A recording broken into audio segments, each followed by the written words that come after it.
How's it going? How you doing, Zach? I'm doing great. Good. It's good to be first episode. Yeah, great. Yeah, it was actually great timing. I was kind of hoping either to see a fight announcement from you or someone else in my circle, and I think it was like I Yeah, got everything set up, and you put the notice out, and we're able to get you on for the first one. right on. I connected with you back in August of last year. You had your Hmm. CFFC 112, where you're the co-main. You versus the Canadian Yep. prospect James Clark. Um, Yes. we're now months away. What are your thoughts on the fight and how things went from there and through now? Yeah. Zach, James was a good opponent, and it was a good fight. It was a very technical fight. I just feel there were some things, I could have done better on my end, but I think overall, he's a tough competitor, and he did what he had to do. But I definitely grew from that fight. So Yeah, that was a really great fight. I think I said it during the event and afterwards repeatedly. You couldn't have asked for a better co-main on that card. It fed yep, perfectly into the title fight. Um, yep. I was shocked to see nothing from either one of you since then.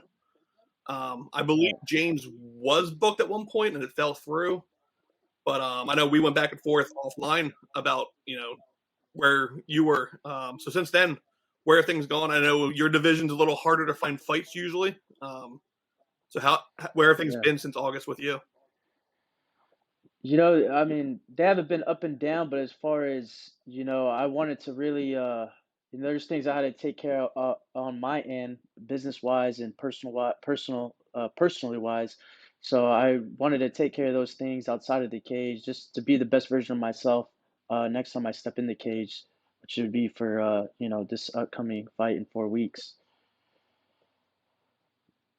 But Yeah, everything's that's been awesome. great, Zach. I mean, training and sharpening everything up, from the previous fight. And how has training been so far? Now that we are heading into the next fight. It's great. I just been able to work with my coaches more. I've added one coach, a former flyweight, a UFC flyweight veteran. I've been able to train with him and get some rounds in with him, and so I've kind of got a whole new look, and I'm excited about getting back out there and just kind of fixing the mistakes that I had previously in the fight. So I'm excited about it. Awesome. Yeah, your next fight is against Alden Coria. Yep. Um, Yep. he's on a slight losing streak currently. One by rear naked Right. choke, one by decision. Um, Yep. you see in that fight that benefits you, and what do you think is the worst? Is the worry in the fight against them? I feel his first loss was up at 35s, and his second loss, was I was able to watch that fight, and it was a very good fight actually. It was a little back and forth. I think the other guy edged him out just a bit, and I think his style though is exciting. He likes to stand up a little bit. He likes to wrestle a little bit. He likes to do jiu-jitsu a little bit. So he likes to do it all kind of, and I feel like this is will be another good fight. I think James had a lot more experience than him. Almost twice the amount of fights as him. But I mean, I feel like going into the fight, I feel like that's going to play a factor. His two fights where he's actually been tested. One he got finished, and one, he got beat. But yeah, I mean, I just feel like he's just he's kind of scrappy and he's pretty good everywhere. So I feel like that's exciting. That forces me to focus on certain things as well. So It's awesome. And has it been helpful? I know all seven of his fights are all on Fight Pass promotions. Has that been helpful game oh planning a bit? absolutely, yeah. Like all his fights. So like his last two fights. Like they say, you're only as good as your last fight. And I watched his last fight, and he got dropped. There was a lot of. I mean, there's things that he did do well. I see a lot of weaknesses, a lot of holes in his game, though. He's he doesn't really like to be pressured. Mhm. And as you saw in James and I's fight, we kind of both brought pressure. So he's a little bit different. I think he likes to dish it out, but he doesn't like to when it gets dished out on him. And I feel like that's that comes with experience, and that's like James had a lot more experience than him. I think in our fight personally in the third round, I think James did well on his end. And that's where his experience paid off, where he off the takedown, and he kind of defended that takedown. He fought it off. Not many people would probably been able to do that in the late, in the middle of the third round like that later in a fight. But credit to James and his championship experience as well. So, but Aldi Karai, he's gonna see. I mean, he's been in there with some guys that have been scrappy, but like even his first loss, the guy only had 3 or 4 pro fights Mhm. and like he no amateur experience. And then his last fight, he fought a tough guy, very tough fighter. But once again, the guy had zero amateur experience, very, 4 or 5 pro fights. So I mean he's fought very tough guys, but it's just interesting the matchups he's had. I feel like they've kind of favored him, but I don't know. I think once you start, climbing the ranks, when you run into guys with quite a Mhm. bit of experience. Awesome. And then with this is your LFA debut. He's been there. I think it's now this will be his 5th or 6th one with them. Yep. He spent most Yep. of his career there. Was he the first name they gave you, or was there negotiation with other folks that fell through? You don't got to give names if they fell through. Yeah. He was one of the first ones that came up. So I just felt like his matchup, and because if you look at my last 2 previous fights, I was fighting guys with pretty big win streaks. Including James. The guy before him was on a 4-fight win streak. That fought in like the Ukraine and other places too. So when I saw him and I was able to see his fights and his record, I was like, at least he's coming off back-to-back losses, tough losses, but it's a guy that's not on a 4 or 5. James was on like 8 or I think he's on like an 8-fight win streak, including his gamma fights. So he had a lot of fights in a row. Yeah. I haven't been able to really dig into him yet, but I know he stood out a bit because of his career. He submissions, won by finish or by TKO by punches. Um, Yep. so do you think this is going to be probably more of a wrestling match like the last fight was, or do you think this might be like your? I mean, I don't want to say striker versus grappler because he is pretty much a grappler as well. Yeah. How do you see this fight playing out without giving away any game plan or anything like that? I just feel like he likes to stand up. He likes to throw shots. I notice in his fights that he's susceptible to certain shots, and he kind of he kind of gets lazy with the striking sometimes, but then when he's also in danger he shoots. So I'm just going to be extra ready for that and be extra prepared for that. And I've been training with a lot of good wrestlers. That's something I kind of got away from even in my previous fight. I was doing focusing more on the grappling jiu-jitsu rather than sticking to my wrestling. But now I'm kind of in a camp with a lot of good wrestlers, getting back to the roots, the basics. So Mhm. Yeah. And your team is pretty small, right? I know you did mention the former UFC flyweight. He was the first Turkish wrestler or yes, fighter in the UFC, I believe, as well. That yep, stood out to yep, me because you don't you don't really see a lot. I think even since him, I think I can only name one other Turkish fighter that was in the UFC, and that was Gokhan, who came in from yep. kickboxing. Yeah, and he's mentioned that to me, and he has a lot of experience. He was also trained at Ray Longo's out in New York with Aljamain Mhm. and Marab, and so he brings a very interesting look. And he's also trained a couple different places, but that's one thing I've taken from him is really combining the arts together, but also certain strategies. He's very good at game planning, and I feel like that's something at Ray Longo's camp they do very well, Aljamain, and they're very good at game planning, breaking people down. And he kind of has a similar mindset, so it's nice being around him. I didn't have him my last 2 fights, or for my last fight, so I feel like that could have been the difference in a fight, against someone like James and a fight of that magnitude. He would have helped out a lot. Nice. Um, yeah, so I think that covers pretty much the next fight. I'm going to ask because I know we went back and forth since I think even before August and through August through now. You did hit a Patrick after the fight where it seemed like you were considering hanging him up. How is that accurate? Um, after the last fight, Yeah. um, Zach, it's tough to say just because, I don't want to say, I wanted to, but it's just under, you know, just my situation personally outside of fighting, I try to keep everything lined up, get all my T's and I's crossed, dotted, and I feel like once I start, you know, uh, just you know, things getting off track a little bit, I feel like, you know, it's the MMA scene, I should say, in California is a little bit different than other places. There's a lot of I think fighters go through a little different stuff out here. The game's a little bit different. So I love the fight game. I love the MMA community, and like people like you, Zach. You guys keep me, positive supporters. So I feel like there can be negativity outside of the fight game, out of fighting. So I didn't consider it, but it definitely was like, I was going through some things. I think at the time with the previous management that I wanted to take care of. I felt like there was things going on that uh, just wasn't very professional, I would say, and so I had to address those things. I didn't want to hang them up. I love fighting. I feel like this is my purpose, but yeah, that's the best way I can answer that question, Zach. That makes sense. Yeah, I remember seeing a post from you, and I didn't ask at the time. More so if that was I wasn't sure what was going on, if it was the fight itself or the outside situations that we don't see as fans and the outside Right. folks. That makes a lot of sense, especially talking, with more and more fighters since then.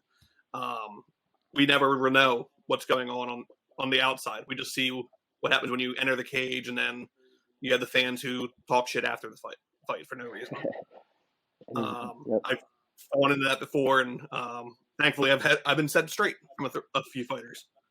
Um, but no, you did speak. You kind of hit on it too, and kind of the reason, kind of the name behind this podcast video thing I'm starting is 4 ounces of freedom. Obviously, the 4 ounces of gloves. What powers your will to fight? Like what do you fight for? Zach, I feel like I know it's kind of cliche, but I've always loved fighting since I was younger, getting into, different combat sports, martial arts. But I think I've always seen myself as, being in big fights, excelling, and just being very strong-willed and in one direction. I feel like fighting has always been my purpose. I mean, even before I actually started fighting, when I was just training and things like that, I've always envisioned myself doing this. So actually doing it, I feel like I'm fulfilling my purpose. And I feel like it's just bringing me closer to who I want to be. Yeah, it's always interesting hearing different stories. Some do it just for the competition. Some do it for just the meaning behind the fight. So I also noticed that you were I don't know I don't think you're back coaching, but were you coaching previously too, or is that like a new return to You're wrestling? That talking is. about coaching? Yeah, yeah, oh yeah. Well, it's funny you bring that up, Zach, because about 3 years ago, I was right before everything changed up in 2020. I was coaching a lot, just helping kids. Kids trying to go to college, get a scholarship, and I feel like it actually helped my MMA. Now that I look back, it actually helped my MMA. It just kept me sharp in some areas, and I was continue to train. But then I felt like it was taking a lot of my time. After one of my fights, I remember I was like, man, it's just getting really hard, just coaching so many, certain hours of the day and then going to train, it was just a lot. So I felt like, hey, maybe if I just stop coaching and just focus on the training, it'll help. It'll, give me some more time. But which it did. It opened up some time for my striking and things like that got better. But I feel like my wrestling took a hit, and I feel like in fights like against James and like I feel like I'm starting to get back, like I said, like this whole camp, like these past few months, like I actually just been wrestling a lot and it's been really nice. So, but yeah, I'm back coaching. I coach when I can. Like I said, I have a busy schedule, like training and stuff. But when I can, I definitely I get in there and help those, the next generation of wrestlers trying to go to college or, we have a kid that's uh did jiu-jitsu to his 5 and I think he wants to do MMA. So it's just nice to help those guys, give them a direction. Yeah, that's something I picked up on recently. I actually didn't watch a wrestling match until this past the end of the year with the CFFC guys when they did the Battle Up Bragg. Right. I was the kid in high school who just I made fun of you guys. I was that Yeah. asshole, and Yeah, no, yeah, no. watching the event, I was like, damn, this is this. If I would have saw that as a kid, I probably would have went into wrestling instead of Right. avoiding everything. And Yeah. I talked to more fighters and people who actually grew up wrestling. Um, there's I have a friend who actually coached out in Jersey, and he remembers stories of like coaching against Frankie Edgar back Right. in high Yep. school days. I'm like, you remember those small things, and then those kids remember those things. Yep. And I was like, that's one thing I wish I caught earlier in life. Whereas, I mean, even just 2 nights ago, I was watching I'm gonna butcher the name. It's the Garlic Gauntlet, maybe. Um, Okay.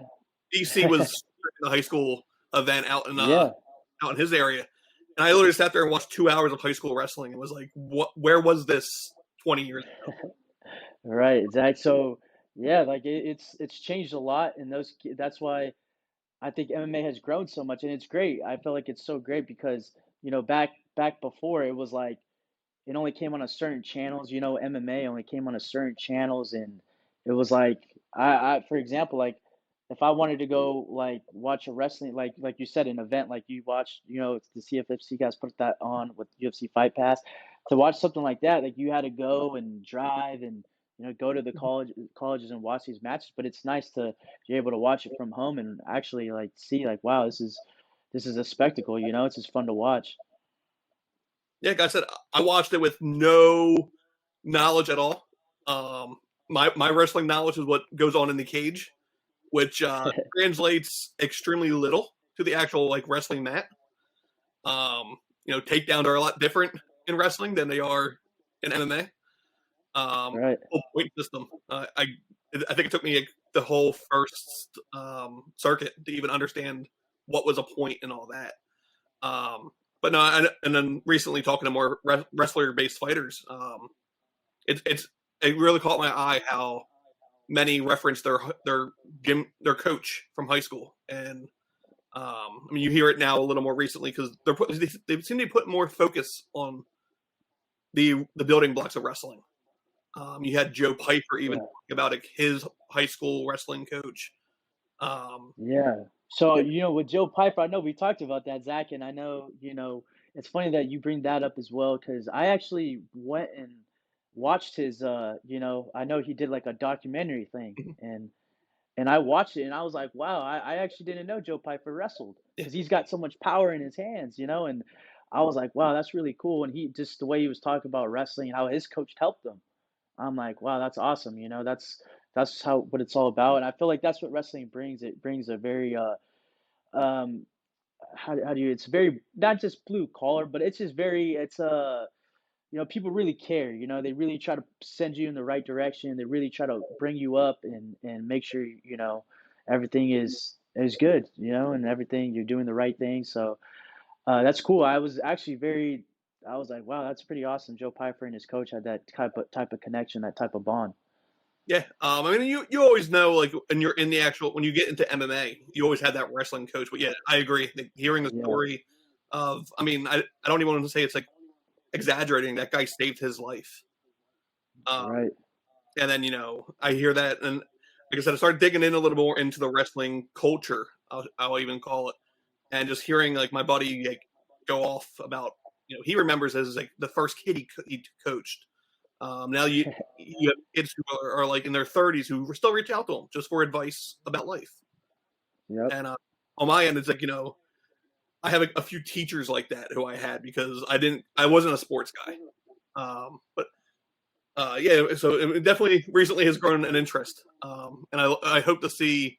I have a feeling Fight Pass, especially with UFC sponsorships, will put a little more eyes on like the NCAA wrestling, at least. Right. Um, Especially since like I know my daughter, for example, wants to go into BJJ, and I even told her I said, "Why don't you look into wrestling as well because they help." And Oh yeah. I we live in mean, an area. even girls. You Good. Yeah, Zach, and no, like you said, you guys live in a good area, and then also you see even the women on the women's side. Some of those women have wrestled, and it's like wow, it's like it's just like the guys, like the guys at a base of wrestling, usually pick up things a lot faster. Same, like same on the female side. Like there's one girl that I could bring up that was is like in a like at the wrestling club I started in, and I'm sure she's in the UFC. I'm sure you heard her name, Tatiana Suarez. So she's a flyweight, I believe. But yeah, she was like the one. There's like her and one other girl at the time, and like they got. I have a lot of respect for her because it was kind of different then. It was like it wasn't like it is now. Now it's like I said, it's grown and it's almost like women are just wrestle just as much as men. So that's what's interesting about the time we're in. It's actually, I didn't even know about you and the correlation to Tatiana. She actually just announced her return. She's coming back in March against Yeah, Montana Del something. Della Rosa, right? Which is not a good matchup for Montana at all. Uh, Yeah, but especially when you look at the fact that Tatiana already has wins over Carla Esparza, um, right. who just lost the title. Like, so she's already up there. She's always been in discussion. But I'm hopefully when she comes back, she actually can stay around. She seems to always have that. Right. She had the cancer battle before, and then most recently just injuries. But yeah, that's Yep. great. It's And then, but I mean, going forward, you are on the LFA card in February 10th. Do you know where you're yes. placed on the card yet, or is that still They like haven't. TBA? Yeah, they haven't officially announced it. So just waiting to hear the rest of the details. I know we're probably one of the few fights that have actually been finalized. So I mean, s- right now. So I'm not too sure what the rest of the card looks like. So Awesome. Yeah. I know I'll be tuning in. I think that was when we tried setting this up last night. I was like, listen, it's been like 2.5 weeks, 3 weeks without fights. I yeah. kind of want to fight card. And LFA got Yep. the eyeballs last night. So I mean, great promotion. I do hope to see you out on the East Coast again. Um, That you would be know, great, Zach. I mean, that was my goal. I really wanted to be back for CFFC. I mean, I want to give you a shout out, and tell you thank you. But I loved CFFC. I loved being out there on the East Coast. To me, it was the best promotion. And, I still, you see me, I let people know that CFFC is personally, in my eyes, the best promotion here in the States outside of the UFC, and on the regional scene. I try to shout out Jose Perez, and I was able to catch that as part of his fight against Wells, and that was a great fight. These are actually great fights, like that people, if they should definitely be tuning into CFFC. So it's just up to top to bottom, ran all the way through, like very professional. yeah, and I'm extremely biased on that one. I've gotten to know most of the guys behind the scenes there, and Mhm. they're also they're my local guys. So when I go to a show, Yeah, it's them. Um, I've actually just I just knocked out the first Atlantic City show with them last month. But yeah, I definitely want to see you on the East Coast again. I know LFA did get the most transmits into the UFC last year. I think they came in at about 200 or something. They were saying. I don't know if that meant total or that was last year. That sounds really high. yeah, Uh, that's an interesting stat. That's an interesting. But hey, Zach, one thing, I think the CFFC guys that transfer over have done great, and Blake, my buddy, I feel like he's going to do very well. Obviously he announced his debut coming up, but I just you know, I just feel like the CFFC guys, like I even tell guys here in California on the West Coast, Zach, that how tough CFFC really, you know, coming through there is, you know, you're especially winning the belt, you know, is huge. You know, coming into the UFC, you see, you know, like even Joe Pyfer has been able to, you know, he previously beat the LFA champion to get. So, you know, just CFFC alone is a very good organization, like the top organization in my eyes. Yeah, they're definitely a catalyst, and I think they're gonna continue. They all have the same goal in mind, which I'm sure every promotion goal is the same. They want to get you, build you up, and then everyone likes saying we sent our guy there, be it Bellator, UFC. I mean, and now we're getting even the PFL now. PFL is really starting to grab people, which is great. Right. Um, assuming the new Yep. announcement does well. So yeah, February 10th is your next fight. Is there anything else you want to push, promote, sponsors, anything? No, I just want to thank all my coaches. You know, my main coaches is Edgar, my Muay Thai coach, Edgar Torres.